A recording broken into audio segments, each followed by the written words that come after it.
Милионската инвестиција во ВИП арената Борис Трајковски, за која уште не се знае што од вложеното ќе се изнајмува само за советот на министрите на ОПСЕ, а што ќе остане на користење, за министерот Османи е законска и нема корупција. Тој појма немал и од медиумите слушнал дека собственикот на Евровија е главен донатор на ДУИ за ланската година. За луксузната конференција најавена за декември, за која од државниот буџет се испумпаа 5 милиони евра, вели дека е значаен меѓународен настан и како држава треба да престанеме да се брукаме.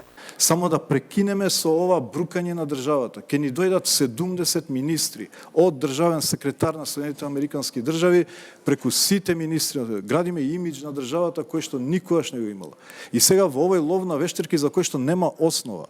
Едноставно е избрана компанија која што е 4 пати поевтина од ги исполнува сите критериуми. Законот вели не смеете да ја одбиете и веќе 3 дена конспирации се прават околу оваа тема.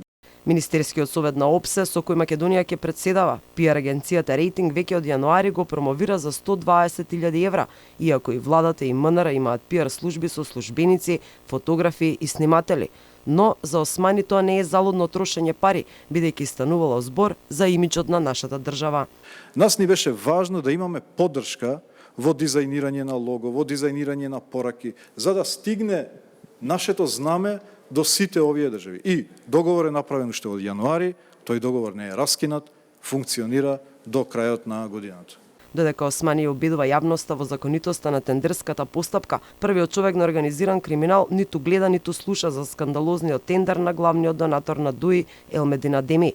Ислам Абази е во работна посета на Косово кај колегата од специјалното обвинителство за размена на искуства. Антикорупционерите отворија предмет за Евровија, но јавноста тешко дека ќе види разрешница на случајот со оглед на тоа што обвинителството на Абази јавно им ја откажа соработката. Во меѓувреме, Евровија на терен активно работат внатре и околу спортскиот центар. Согласно договорот со МНР вреден 1,8 милиони евра, тие ќе изнајмуваат ентериери и електрична опрема, а комплетно ќе ги реновираат тоалетите. Освен 120.000 за Рейтинг, 1,8 милиони за центарот Борис Трајковски, на министерот Османи му остануваат уште 3 милиони евра за хотелско сместување и ВИП возила на 70 министри на ОПСЕ и нивните делегации. Османи од владата за организација на конференцијата побарал дури 8 милиони, но на владина седница му се одобрени 5 милиони евра.